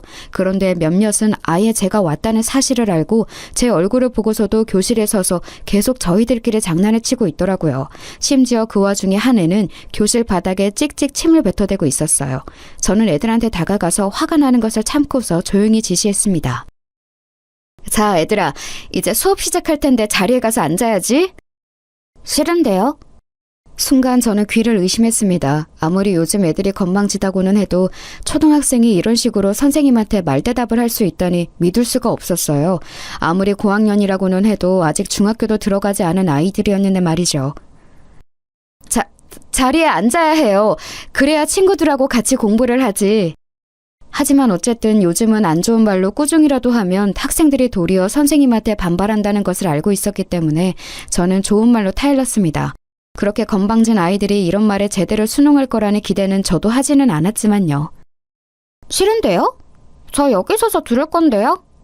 제 마음대로 할 건데요. 선생님이 뭔데 저한테 자리에 앉아라 말아요? 그 애는 숨도 쉬지 않고 저한테 따발총처럼 건방지게 말을 쏴댔습니다. 학교 애들이 전부 못된 건 아니었어요. 얌전하고 착한 애들은 놀란 채로 저와 그 학생의 눈치를 보고 있었죠. 하지만 그의 주변으로 하필 그 품행이 바르지 않은 애들이 모여 앉아 있어서 걔네들은 제 얼굴을 보면서 희죽이고 웃고 있었어요. 제가 당황해서 얼굴이 굳어지는 반응을 즐기는 게 뻔했죠. 저는 겨우 교사로 일한 지 3년째 된 어린 선생님이었고 학생들이 이렇게 노골적으로 반항하는 것을 처음 겪어서 너무 당황했어요. 글쎄 이걸 교사 자질이 없다고 말씀하실 수도 있겠지만 누구든 교사라는 직업의 경험치를 다 쌓은 후에 교사가 되는 것은 아니거든요. 저도 당시 저연차 교사로서 아이들에 대한 경험이 무척 적은 상황이었고요. 솔직히 그러면 안 되는데 저는 저도 모르게 목소리가 높아졌어요. 선생님한테 그렇게 말하면 안 되는 거야. 버릇없이 이게 무슨 말버릇이니? 선생님 지금 저한테 소리치셨어요? 학생한테 소리 지르면 안 되는 거잖아요. 애가 빈정대듯이 말하는데 그때 기싸움에서 밀리며 정말 한 해 동안 아예 애들을 잡을 수가 없겠더군요. 주변에서 얌전한 애들도 숨죽이고 저희를 지켜보고 있었고 좀 못된 애들도 제가 지지 않고 소리를 높이니까 움찔한 기색이었어요. 어쨌거나 아직 중학생도 안 된 초등학생 6학년들이었으니까요. 저도 소리 높여서 큰 소리로 애들한테 말하면 자칫 아동학대로 걸릴 수 있다는 건 알았지만 절대 밀리면 안 될 것 같더군요. 내가 언제 소리를 질렀니? 선생님 목소리는 원래 크다. 그리고 너 지금 선생님한테 대들었으니 뒤로 나가서 10분간 서 있어라. 책 들고 가. 공부는 해야 하지 않니? 제가 엄한 목소리로 꾸짖으니 아이는 움찔하면서 제 눈치를 보았습니다. 아무리 건방진다고 해도 아직 어린애였어요. 사립초라서 아주 불량한 애들은 또 없었거든요. 사실 불안하기는 했어요. 요즘은 초등학교 고학년 애들도 선생님을 우습게 알아서 대들고 심지어 때리기까지 하는 애들도 있다는 건 알고 있었지만 그래도 저는 한 해 동안 애들 가르칠 걸 생각하면 물러날 수가 없더라고요. 다른 사람도 아닌 제가 이 아이들을 전부 책임지고 가르쳐야 했으니까요. 하지만 눈치를 보는 듯했던 그 애는 곧 열받는다면서 크게 소리를 지르고 발을 굴러대기 시작했습니다. 저는 겨우 초등학생인 애가 그렇게 욕을 할 수 있다는 걸 그때 처음 알았어요. 물론 요새 초등학생들이 정말 어른 못지않게 더러운 말도 하고 거칠 수 있다는 건 알았지만 눈앞에서 실제로 목격하는 건 완전히 다른 일이죠. 게다가 제가 가르치는 제 학급에 그런 애가 있다는 사실까지 알게 된 거였으니까요. 심지어 교실 바닥에 침까지 뱉더군요. 그런데 큰 소리가 나서인지 학기초라 복도를 이리저리 다니며 학급들을 살피던 교감 선생님이 창문 너머로 나타나셨어요. 다른 학급 애들도 숨죽이고 전부 뚫어져라 쳐다보고 있지. 교감 선생님 얼굴도 보이지. 저는 물러나지 않고 단호한 태도지. 이러니까 그 건방진 학생도 더 반항하기가 애매한지 씩씩대면서 뒤로 나가더군요. 제가 책을 가지고 가라고 했지만 책을 도리어 책상 위에 집어던지고서 책상 다리를 걷어차면서 나갔어요. 저는 너무 속이 울렁거리고 심장이 뛰었지만 침착한 척 다시 교탁으로 돌아와서 앞에 섰죠. 그러고 나서 책을 펴라고 하자 애들이 슬금슬금 눈치를 보면서 책을 다들 폈어요. 지금 제가 저 건방진 애하고 기싸움에서 이긴 것이라 애들이 제 말을 듣기 시작한 것이 느껴질 정도였죠. 창문 밖에서는 교감 선생님이 한참이나 지켜보다가 고개를 설레설레 젓고서는 곧 사라지셨어요. 10분이 지난 뒤 쿵쾅대면서 자기 자리로 돌아간 그 애는 노골적으로 불만을 표시하면서 책상에 엎드려서 제 얼굴도 보지 않더군요. 뭐 괜찮았었어요. 학급 다른 친구들의 공부를 방해만 안 한다면요. 문제는 그런 애가 하나 있으면 학급의 면학 분위기가 애초에 다 흐려져 버린다는 거였죠. 순하고 모범적인 대다수의 학생들이 그렇게 마음대로 멋대로 행동하는 아이 두세 때문에 공부도 하지 못하고 선생님에게 제대로 된 지도도 받지 못한 채로 피해를 보는 경우가 많거든요. 그래서 저는 그 애를 비롯해서 아까 저한테 빈정대는 눈길을 한 3명한테는 절대 기싸움에서 밀리면 안 되겠다는 생각이 들었어요. 사실 선생으로서 학생하고 기싸움을, 심지어 초등학생하고 기싸움을 이겨야 한다는 생각을 하는 게 너무 한심하긴 했습니다만 그렇다고 해서 여기서 밀릴 수도 없는 일이었죠. 그렇게 그날 수업이 모두 끝나고 나서 애들 가고 난 후 제 뒷정리를 하고 있는데 교감 선생님이 저를 부르시더군요. 손 선생, 내가 아까 지켜봤지만 앞으로는 그렇게 하면 안 돼. 무슨 말인지 알죠? 네? 어떤 거요? 아까 애한테 소리친 거 말이야. 걔 부모님이 좀 그런 분이거든. 언제 어떤 것으로 물고 늘어져서 1년 내내 골치 아프게 할지 모르는 일이라서 그래. 하지만 그렇게 하지 않으면 걔가 학급 분위기를 다 망칠 텐데요. 1년 내내 다른 애들이 피해를 정말 많이 볼 거예요. 걔가 들어간 학급은 어쩔 수가 없어요. 여태까지 계속 그래왔으니까. 그냥 손 선생도 포기하고 걔는 하고 싶은 대로 하게 내버려두는 게 좋아. 교감 선생님은 걱정스러운 얼굴이셨어요. 하지만 동시에 저는 교감 선생님 표정에서 긁어 부스럼 만들지 말아라 라는 의미도 읽을 수 있었죠. 그냥 걔를 내버려두기만 하고 6학년이니 딱 1년만 참으면 졸업시켜서 잊어버릴 수 있다는 뜻이기도 했을 거예요. 학교 현장에서는 정말 어쩔 수 없는 애들을 전학시켜버리거나 해서 학교에서 일단 나가기만 하면 그래도 잊을 수 있었으니까요. 졸업이 딱 1년 남았으니 그 기간만 버티면 된다는 거였죠. 하지만 저는 그럴 수는 없었어요. 그 건방진 학생 자신도 사실 문제죠. 아무리 건방을 떤다고 해도 겨우 초등학교 6학년생이잖아요. 지금 버릇을 고치면 그래도 향후 인생을 살아갈 때 많은 도움이 될 텐데 시도도 안 해보고 항복한 채로 그냥 포기해버릴 수는 없었어요. 게다가 제가 아주 저연차 교사였고 나름대로 청운의 꿈을 꾸고 있던 때였기에 더 그랬죠. 게다가 그 애를 그냥 두면 학급의 얌전한 아이들도 완전히 흐려진 분위기 속에 처할 게 뻔했고 어떤 아이들은 그 버릇을 닮아서 더 나빠질 수도 있었어요. 일단 저는 교감 선생님한테는 그냥 고개를 끄덕이고서 나왔지만 그 다음 날도 또 그 다음 날도 그 애한테 져주지 않았어요. 그 건방진 애는 사사건건 저한테 맞서면서 저를 선생 취급도 하지 않으려고 들었죠. 어떤 때는 저한테 말대답을 하고 어떤 때는 대놓고 무시하면서 책도 펴지 않고 들은 척도 하지 않았었는데요. 그래도 저는 일단 교감 선생님이 하신 말씀도 있기 때문에 소리는 높이지 않았지만 일단 아이 앞에 앉아서 저를 쳐다보고 말을 들을 때까지 차분하게 계속해서 지시했어요. 그 때문에 다른 아이들이 제대로 공부를 배우지 못해서 피해를 입었지만 그래도 학기 초에 애를 잡아놓는 게 분명히 나을 거라고 생각되어서 별다른 도리가 없더라고요. 그런데 그러다가 제가 결국 목소리를 높이고 화를 내게 된 사건이 터졌죠. 그 애가 몰카를 찍으려고 덤빈 거였어요. 제가 치마를 입고 왔을 때 노골적으로 제 치마 밑으로 핸드폰을 넣어서 촬영하려고 들었거든요. 믿어지세요? 겨우 초등학교 6학년생이 그런 짓을 하더라고요. 제가 살짝 교실을 걸으면서 가르치고 있었거든요. 그런데 맨 앞줄에 앉은 그 녀석이 슬쩍 발을 내밀어서 제 쪽으로 뻗더라고요. 저는 그런가 보다 하고 그냥 애들을 보면서 시선을 위로하고 있었는데 다시 돌아서 앞쪽으로 가려다가 밑을 보게 된 거예요. 그의 녀석이 운동화에다가 핸드폰을 붙여서 제 치마 아래쪽으로 넣어서 촬영을 하고 있더라고요. 저는 저학년을 가르칠 때는 진짜 상상도 못했던 일이라서 순간 열이 뻗쳐서 말이 안 나올 정도더라고요. 저한테 발각된 주제에 그 녀석은 난처해하지도 않고 빙글빙글 웃으면서 핸드폰을 슬쩍 지 쪽으로 가져가는데 제가 빼앗아 버렸어요. 그랬더니 걔가 그러는 거예요. 선생님 핸드폰 주세요. 지금 제 물건 빼앗아 가는 거예요? 너 이게 무슨 짓이야? 지금 뭐 찍은 거야? 너 제정신이니? 저도 모르게 목소리가 있는 힘껏 높아져 있었죠. 네, 물론 아동한테 큰 소리를 내서도 거친 말을 해서도 안 되는 게 교사의 본분인 것은 알아요. 하지만 이런 상황에서 도저히 침착함을 유지할 수가 없었죠. 게다가 저도 당시에는 겨우 20 중반 갓 벗어난 저연자 교사였고 그 애는 덩치가 커서 거의 고등학생처럼 보일 정도인 애였어요. 제가 얼굴이 새빨개지도록 화를 내는데 그 녀석이 그러더군요. 그 핸드폰 내 거고 내가 찍은 것도 내 거예요. 선생님을 건드릴 권리 없어요. 핸드폰 내놔요. 초등학생 어린애가 딱 저렇게 말을 하더라고요. 진짜 정말 닳고 다른 고등학생 양아치 같은 말투라서 순간 정신이 혼미해지더군요. 저는 빼앗은 핸드폰을 그대로 들고 가서 파일 안에 쑤셔 넣었어요. 뒤에서 그 애 녀석이 쫓아오면서 핸드폰 내놓으라고 악을 질러대었고요. 안 된다. 너 이거 찾고 싶으면 부모님 오시라고 해. 선생님 치마 속까지 찍으려고 하는 너 같은 학생은 부모님하고 면담을 해야겠다. 최대한 침착하게 말을 하려고 노력했습니다. 정말 노력 많이 했어요. 하지만 목소리가 떨려 나오는 걸 막을 도리가 없더라고요.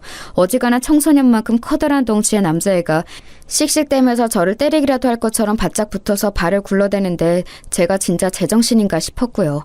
당연히 반 전체 분위기도 엉망이었지만 저는 미안하게도 학급 아이들을 신경 쓸 겨를이 없었어요. 당장 제가 지금 학생한테 치마 속을 찍히는 짓을 당한 터라 손까지 떨려왔기 때문이었죠. 그 녀석은 저를 때리기라도 할 것처럼 씩씩대면서 제 코앞에서 왔다 갔다 하더니 곧 쾅 하고 교실 문을 박차고 나가버렸어요. 정말 선생님이나 같은 학급 친구들에 대한 배려나 존중이라고는 손톱만큼도 없는 애였죠. 심장이 쿵쾅거리면서 뛰었어요. 겉으로는 멀쩡한 척하려고 어찌나 애를 썼는지 손이 후들거리면서 무릎이 떨리더군요.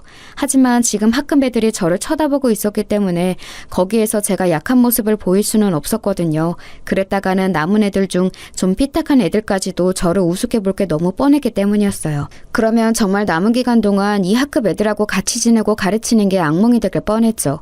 이를 악물고서 괜찮다는 듯이 얼굴을 가다듬고서 마치 걔가 원래 없던 것처럼 그냥 수업을 진행했어요. 그 녀석하고 비슷한 성향인 애들이 눈치를 보면서 딴지를 걸까 말까 하는 게 느껴졌지만 아무런 표정 변화 없이 그대로 쭉 수업을 진행하니까 말없이 수그러들더군요. 아마 제가 조금이라도 흔들렸다면 그 녀석들까지도 저한테 대들면서 비웃고 나가버렸을 게 뻔했어요. 그나마 제가 무표정하게 수업을 지속해서 아무 말도 하지 않은 거였죠. 그러고 나서 저는 그날 교관 선생님과 교장 선생님한테 가서 이런 사실을 알렸습니다. 학생이 선생님의 치마 밑으로 핸드폰을 넣어 몰카를 찍으려 했다는 사실만으로도 이미 범죄였으니까요. 하지만 교관 선생님도 교장 선생님도 별다르게 저를 위해서 화를 내주시지는 않았어요. 그냥 참 그 애가 잘못했다면서 그래도 선생님이니까 한번 참고 넘어갈 줄 아는 말만 계속했죠. 저는 솔직히 이해가 되지를 않았어요. 아니, 어떻게 이런 걸 참고 넘어가 주라는 건지 말이에요. 게다가 학생 훈육의 면에서도 이건 말이 안 되는 거였어요. 잘못한 건 확실히 짚어주고 벌을 받고 넘어가야 그게 잘못된 것인 줄을 아는 거잖아요. 그런 과정을 거쳐야 나중에 사회에 나가서도 잘못된 일을 하면 안 된다는 사실을 알게 되는 거고요. 하지만 제가 아무리 말씀을 드려도 교감도 교장도 전혀 귀담아 듣지 않으시더군요. 교장 선생님은 도리어 저를 나무라듯이 말씀하셨어요. 거 손선생 좀 참지 그랬어요. 걔 부모들이 아주 골치 아프단 말이야. 얼마나 막무가내인지 알아? 하지만 제가 이걸 참고 넘어간다고 해도 걔가 나중에 어떤 꼴이 될까요? 애를 가르치기 위해서라도 이건 그냥 넘어가면 안 되는 거라고 생각합니다. 그거야 우리가 알 바가 아니지. 이제 애들의 미래를 우리가 책임진다는 생각은 버려요. 그런 마인드로는 애들 가르치는 일 길게 못하니까. 아니 물론 손 선생이 아직 젊고 교직에 들어온 지 얼마 안 되어서 이상적인 생각을 하고 있다는 건 알아요. 하지만 그게 먹히는 시대가 아니란 말이지. 손 선생 본인은 물론이고 다른 학생들이나 선생님들까지도 다 너무 골치가 아파진다고. 본인 혼자만 힘들고 마는 게 아니란 말이야. 교장 선생님은 답답하다는 듯이 저한테 그렇게 꾸중을 하셨습니다. 제 잘못은 아무것도 없는 상태에서 상사한테 싫은 소리를 듣는 그 상황이 정말 이해도 가지 않고 납득도 되지 않더라고요. 저도 원래 그렇게 얌전하거나 고분고분한 성격은 아닌데 그래도 아직 저연차 교사이기도 했고 학교라는 조직의 분위기상 항상 다소곳한 태도를 유지하고 있었어요. 그래서 교장 선생님한테도 그때 아무런 말대답을 하지 않고 그냥 듣기만 하다가 나왔었죠. 나와서도 정말 속이 뒤집혀서 퇴근을 할 수가 없더라고요. 교장, 교감 선생님과 한참이나 이 이야기를 하고 난 다음이라 이미 해가 거의 저문 다음이었는데요. 교무실에서 선생님들은 많이 퇴근하시고 난 다음이라 저는 한숨을 쉬면서 애한테 빼앗았던 핸드폰을 책상 위에 올려두었어요. 어차피 패턴으로 여는 것이라 저는 알 수 없었고 애 부모님이 오면 면담한 다음에 열어서 제 치마 속 촬영한 영상을 지우게 해야 할 거라고 생각하고 있었거든요. 그런데 그때 제 핸드폰으로 전화가 오더라고요. 번호를 보니까 그의 부모님 번호였어요. 저는 애들 번호는 물론이고 부모님 번호까지 다 꼼꼼하게 저장을 해두었거든요. 그 애는 아마 저한테 혼나고서 곧장 부모님 퇴근하자마자 이야기를 한 것 같더군요. 그래서 마음을 단단히 먹고 걔 부모님한테도 쓴소리를 좀 하겠노라 결심한 이후에 전화를 받았죠. 그리고 통화가 연결되자마자 제가 여보세요라는 말을 꺼내기도 전에 전화에서 거의 귀가 찢어질 것처럼 엄청난 소리로 욕이 쏟아져 나왔어요. 아마 들어보지 못한 분들은 잘 모르시겠지만 전화기를 통해서 그 아기가 가득 눌러 담긴 상대방의 욕설이 저한테 쏟아지는 걸 들으면 거의 정신이 멍멍해질 정도예요. 저는 핸드폰을 들고서 대체 이게 뭔가 싶어서 멍하니 있었어요. 제가 알아들을 수 있는 말은 맨 끝에 문장 하나 정도였죠. 네가 교사면 다야? 너 내가 내일 학교 가서 죽여버릴 테니까 그렇게 알아.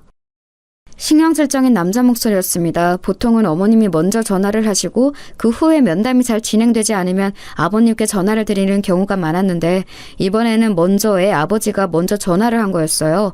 정신이 멍멍해서 대답도 제대로 못하고 있는데 그대로 전화가 끊어지더군요. 저는 멍청한 상태로 앉아 있었어요. 다시 전화를 해서 사정을 설명을 하고 이야기를 나눠보아야 할 것 같은데 도저히 그럴 수가 없더라고요. 그렇게 일방통행으로 욕설을 얻어먹었는데 바로 정신이 차려질 리가 없지 않겠어요? 그래도 한참 앉아있다가 손이 떨리는 걸 가라앉히고서 다시 그 번호로 전화를 해봤지만 저쪽에서 딱 끊더군요. 몇 번도 해봤지만 계속해서 끊어버려서 저는 결국 아무것도 하지 못한 채로 퇴근을 할 수밖에 없었어요.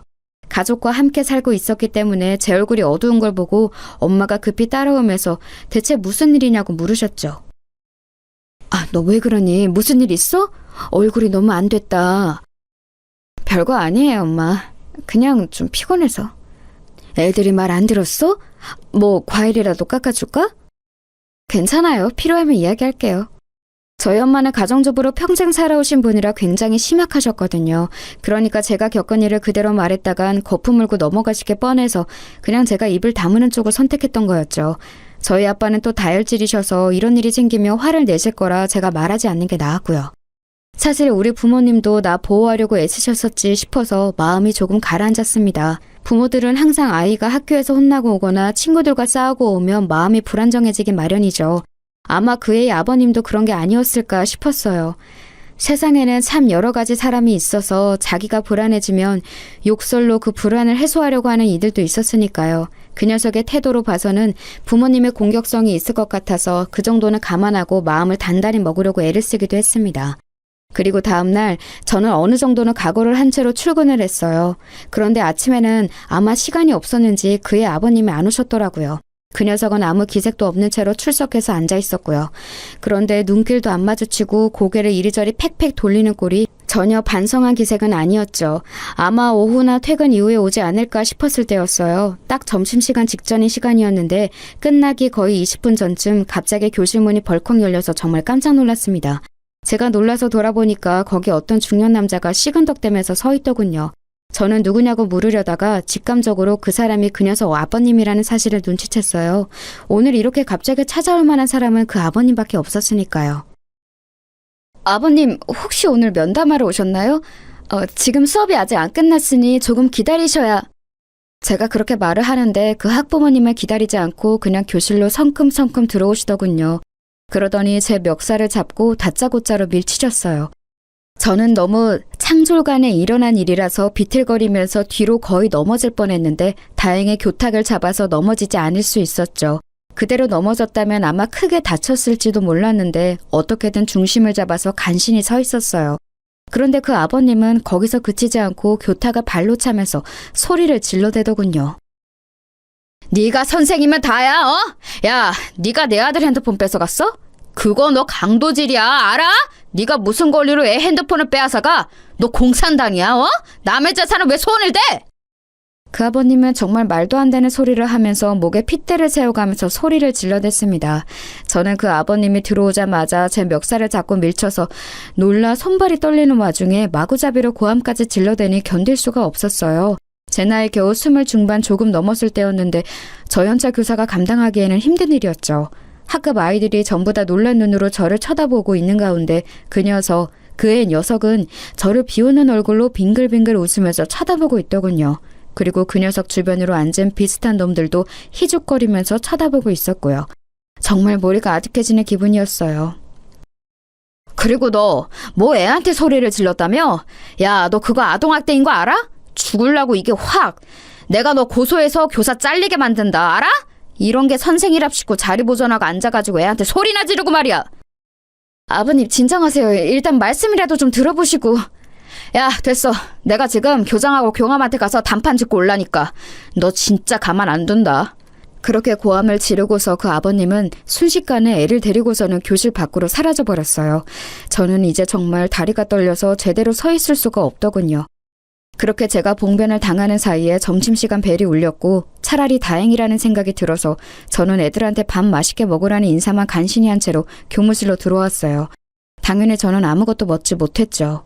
그러고 나서 한 30분쯤 뒤에 교장실에서 내선 전화가 걸려왔어요. 손 선생, 다시 그 아버님께 전화드려서 정중히 사과드려. 그리고 애한테 핸드폰 돌려주면서 또 미안하다고 사과 꼭 하고. 안 됩니다. 저는 잘못한 게 없어요. 제가 왜 사과를 드려야 하나요? 그리고 그 핸드폰 안에 불법 촬영물이 있는데 그걸 돌려주라는 말씀이세요? 저는 너무 놀라고 화가 나서 대뜸 목소리가 높아졌어요. 하지만 교장 선생님은 그런 제 마음은 아랑곳하지 않고 아무런 상관없다는 듯이 오히려 불쾌하다는 듯이 말씀하시더군요. 아니, 송 선생, 지금 나한테 말대꾸하는 건가? 내 지시에 따르지 않겠다는 거야? 선생님이 되어서 교장 지시에 안 따르겠다면 어쩌자는 건가? 지금 잘 처신해야 해. 나도 그 아버님한테서 손 선생 보호를 못 해줘. 하지만요, 그 아버님 이 동네에서 오래 살고 성격도 험한 양반이야. 지난번 걔 4학년 때도 담임선생님 고소해서 교사 바뀌었던 거 모르나? 내가 보호해줄 수가 없는 사람이라고. 속이 울컥거리더군요. 교장 선생님의 말씀대로 사실 제가 뭘 할 수 있는 게 없었어요. 그 아버님 심지어 학교 앞쪽 골목 있지? 거기 정비소 하고 있어. 동네 학부모들하고 사이가 좋아서 한번 그 사람이 물어뜯기 시작하면 진짜 골치 아파진다고. 머리가 아프더군요. 교사라는 직업을 가진 이상 학부모와 소통을 하는 건 피할 수 없는 부분인데 게다가 그쪽에서 제 직업을 망가뜨리려 한다면 제가 저항할 수단조차 없는 게 현실이었죠. 그래서 저는 멍하니 교무실에 앉아 있었어요. 교장 선생님이 말씀하시길 걔 아버지가 학교 앞 골목 정비소를 한다고 했었죠.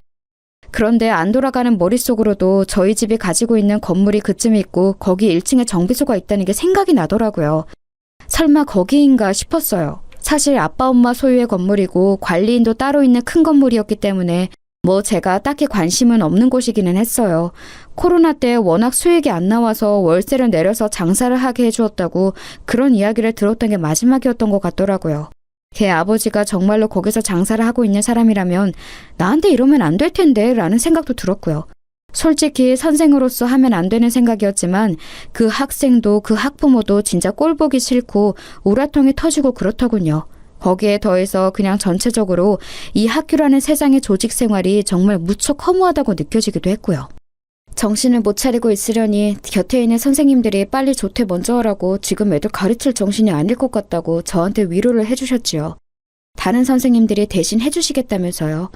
아무래도 머리가 너무 아파서 병원이라도 가야 할 듯해서 선생님들의 호의를 고맙게 받고 일어나려는데 그 애 녀석이 교무실로 찾아온 거예요. 저기요, 저 핸드폰 이제 주죠? 우리 아빠 또 부르기 전에. 걔는 저를 선생님이라고도 부르지를 않았습니다. 저는 멍하니 걔 얼굴을 보면서 걔가 나를 선생 취급을 안 하는데 내가 걔를 학생 대접을 해줘야 하나 고민이 되었어요. 학기가 시작되고서 그 녀석을 계도하려고 애썼던 시간들 동안 받았던 스트레스가 한꺼번에 치솟는 듯한 기분이었죠. 의기양양하게 저한테 핸드폰을 내놓으라는 그 녀석 얼굴을 보다가 저는 고개를 저었습니다. 네 핸드폰 나한테 없는데? 뭔 소리예요? 가져갔잖아요. 부숴서 버렸는데? 아, 뭔 소리예요? 가지고 있잖아요. 뭘 버려요? 걔는 당황하면서 저를 몸으로 밀치고 제 책상 서랍이 열려고 했어요. 그때 옆자리에 있던 선생님이 몸으로 얼른 끼어들면서 걔를 막아서섰죠. 아, 뭐 하는 거니? 지금 너 다른 사람 물건 막 만지는 거야? 돌아가서 그냥 네 부모님하고 상의하고 다시 와. 선생님이 다 생각이 있으시겠지. 그리고 교무실에 있던 선생님들이 모두 같이 저희 쪽을 바라보셨어요. 많은 숫자의 시선이 있으니 과연 그 녀석도 더 행패는 못 부리고 씩씩거리다가 아빠 다시 올 거예요 라는 한마디만 남기고는 사라져버렸죠. 저는 머리가 아파서 견딜 수가 없어서 머리를 짚었지만 그래도 동료 선생님이 너무 고마워서 웃어 보였어요. 그 선생님은 빨리 병원에 가라고 제 등 뒤를 밀어서 내보내 주셨죠. 그런데 저는 가기 전에 책상 서랍에서 봉투 하나를 꺼내서 교정실로 향했어요. 다행히도 교장 선생님이 계시더군요. 왜 왔냐고 묻는 탐탁지 않는 눈길 앞에서 저는 봉투를 내려놓았습니다. 사직서입니다. 뭐? 아니, 그 아버지 때문에 그래? 뭘 그런 일 때문에 사직서를 내? 그 애한테 핸드폰 돌려줄 수 없습니다. 저 몰카 찍은 증거니까요. 그리고 그 아버지라는 인간한테도 사과 안 합니다. 못해요. 그러면 그 사람 송 선생 고소한다니까? 하라고 하세요. 아니, 이건 내가 지금 수리는 안 하겠네. 머리를 식히고 다시 내일 와서 내도록 해. 이런 식으로 굴면 그 학급은 다시 담임이 바뀌는데 애들은 생각 안 하는 거야?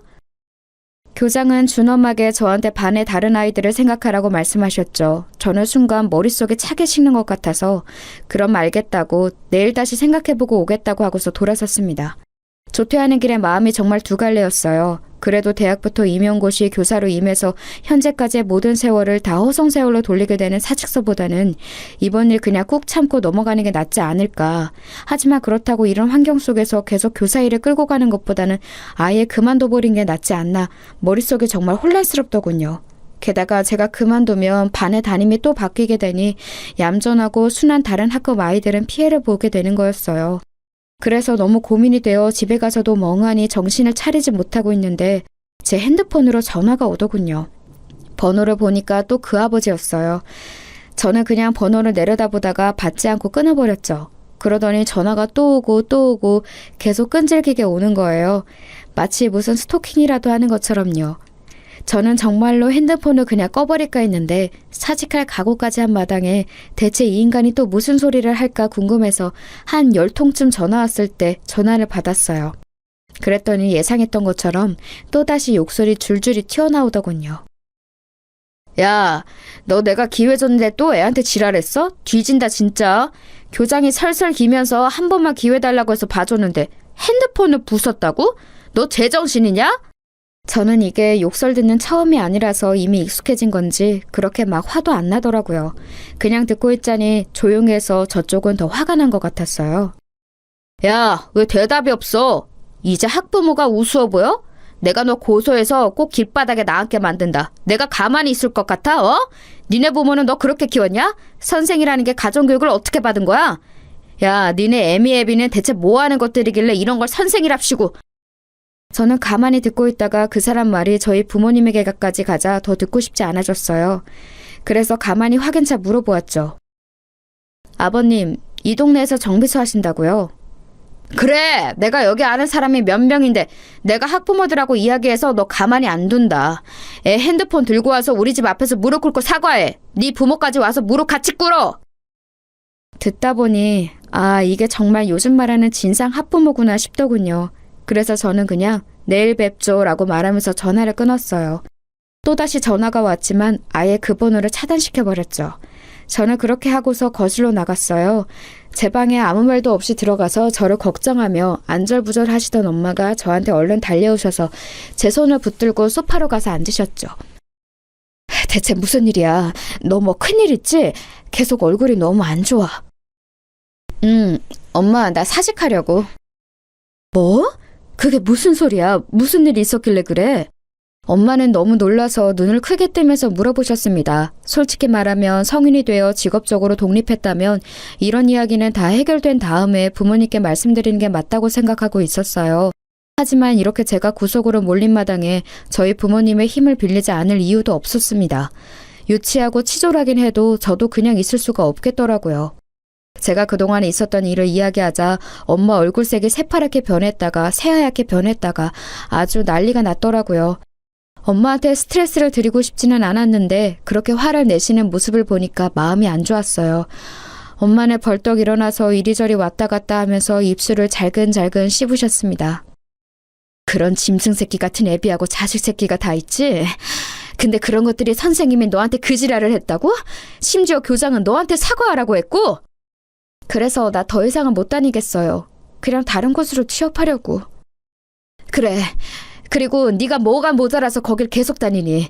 넌 네 아빠 사업이나 건물 하나만 물려받아도 먹고 사는 데는 지장 없어. 그 새끼들이 뭐 알지도 못하면서. 고소? 고소 같은 소리 하네. 네 아빠 아는 정감만 몇 명인지 아니? 엄마는 거의 입에서 불을 뿜을 기세로 화를 내시더라고요. 그래서 제가 헤헤 웃었어요. 안 그래도 아빠한테 부탁드릴 게 있어. 아빠 건물 중에 우리 학교 앞쪽 1층에 정비소 있는 곳 있지? 응, 있지. 그 정비소가 그 앱이라는 놈이 하는 곳이래. 뭐? 하면서 엄마는 더욱이나 길길이 뛰면서 화를 내시더라고요. 사실 그럴 수밖에 없었어요. 엄마가 하시는 말씀을 들어보니 그 정비소는 코로나 때부터 쭉 장사가 안 되어서 그때 한번 임대료를 내려주었고 요즘은 더욱이나 어렵다고 하도 우는 소리를 해대서 한 번도 내려줬다더라고요. 심지어 요 몇 달간 그것도 제대로 내지 못했는데 하도 사정을 해서 아빠가 그럼 경기 회복되면 그때 갚으라고 도촉도 안 하고 계신데요. 그런데 그렇게 사정을 다 봐주고 있는 인간이 학교에서는 완전히 얼굴을 바꿔서는 담임교사한테 지랄을 떨어대고 있었던 거였어요. 세상에, 난 정말 그 사람이 그럴 줄은 몰랐다. 엄마는 너무 어처구니가 없다는 듯이 말씀하셨어요. 그 인간이 부모님께 사정을 할 때는 그렇게 세상에 없이 가련하고 가엾은 가장처럼 말했다고 하시더라고요. 애가 둘에 아내도 아픈데 장사가 안 되어서 너무 힘들다고 제발 한 번만 봐달라고요. 돈이 없어 생활도 힘들다고 했다고 하는데 그렇다기에는 제가 입수한 애 핸드폰이 아주 최신형이더라고요. 제 것보다도 훨씬 더요. 그리고 곧 아빠가 돌아오시자마자 엄마하고 저는 그 사정을 전부 아빠한테 이야기했어요. 아빠는 평상시에는 자상하고 다정한 분이지만 한번 화가 나면 급발진도 그런 급발진이 없거든요. 아무 말 없이 저와 엄마 이야기를 듣고 계시더니 아빠는 곧 말씀하셨어요. 너 내일 아침 일찍 사직서 내고 와라. 교장 이야기 들을 것도 없다. 네가 애들 가르치는 걸 좋아해서 교사를 직업으로 삼은 거지 생계 때문에 돈 벌어야 하는 것도 아니잖아. 그런 곳에서 네가 고생할 필요 없다. 아빠는 딱 잘라서 말씀하셨어요.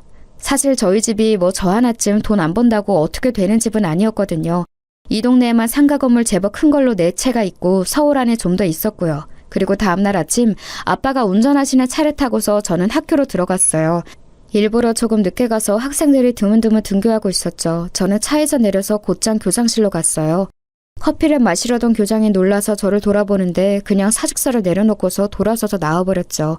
그리고 아빠가 기다리다가 차에서 내리셨어요. 저희 아빠 차가 좀 겉으로 보기에 많이 튀는 외제차라서 운동장에 세워놓으니 학생들이 수군대면서 지나가는 게 느껴지더라고요. 약간 쪽팔리기는 했지만 어쨌든 아빠하고 같이 학교 앞쪽 그 정비소 쪽으로 갔어요. 학교 앞 골목 하나만 건너면 되는 곳이라서 상당히 가까웠죠.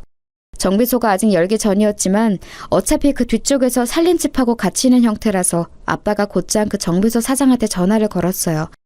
저한테는 그쪽 목소리가 들리지도 않았지만 아빠가 짧게 몇 마디 하니까 나오겠다고 하는 것 같더군요. 그러고서 채 3분도 안 지났는데 헐레벌떡 사장이 튀어나왔어요. 바로 그 싸가지 없는 애녀석 아버지였죠. 순간 그 사람은 저하고 눈이 마주친 채로 무슨 일인가 헷갈리는 얼굴이었어요. 그리고 아빠가 그 사람한테 그러셨죠. 인사해. 내 딸일세. 안녕하세요. 초면은 아니죠? 제가 그 아저씨를 노려보면서 말하자 순간 말이 안 나오는지 어버버거리기 시작하더군요. 아니 그 사장님 이 아가씨 아니 이 선생님이 사장님 따님. 그래 내 딸이고 내가 어젯밤에 아주 충격적인 이야기를 들었네. 아빠의 표정은 무서울 정도로 굳어있었고 그 사람은 얼굴이 창백하다 못해 헬쑥해지기 시작했어요. 뭐라고 답변할 말도 찾기가 힘든 듯 그 사람은 손을 떨기 시작했어요. 자네 덕분에 내 딸 사직서 내고 오는 길일세. 그동안 내가 자네한테 임대료도 받지 않았던 게 너무 후회가 되는군. 사직서를 내셨다고요? 아니 그게... 고소하실 거면 하세요. 저도 아빠 변호사 좀 빌려서 쓸 테니까. 안 하시면 저희가 고소하려고요. 제가 무표정하게 말하자 얼굴 표정이 진짜 볼만하게 변하더군요. 이번 달 안으로 가게 비우게. 지금까지 안 낸 임대료도 이번 달 안으로 내고. 안 내면 고소장 받게 될 거야.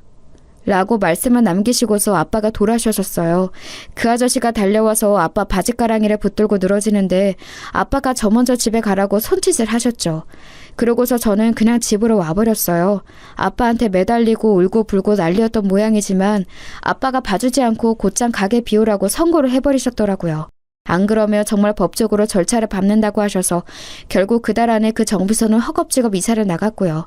물론 살림집도 같이 있었으니 거의 나앉다시피 한 모양이었어요. 소문으로는 어디 반지하 집으로 가서 살고 있다고 하더라고요. 아빠의 선의에 의지해서 살던 사람이 저한테 고약한 짓을 하려다가 된소리를 맞은 꼴이라 별로 불쌍하지도 않았었죠. 결국 저는 교사를 그만두고 일반 회사에 취업해서 다니고 있어요. 당시를 생각하며 다시 교사를 하고 싶은 생각도 들지 않네요.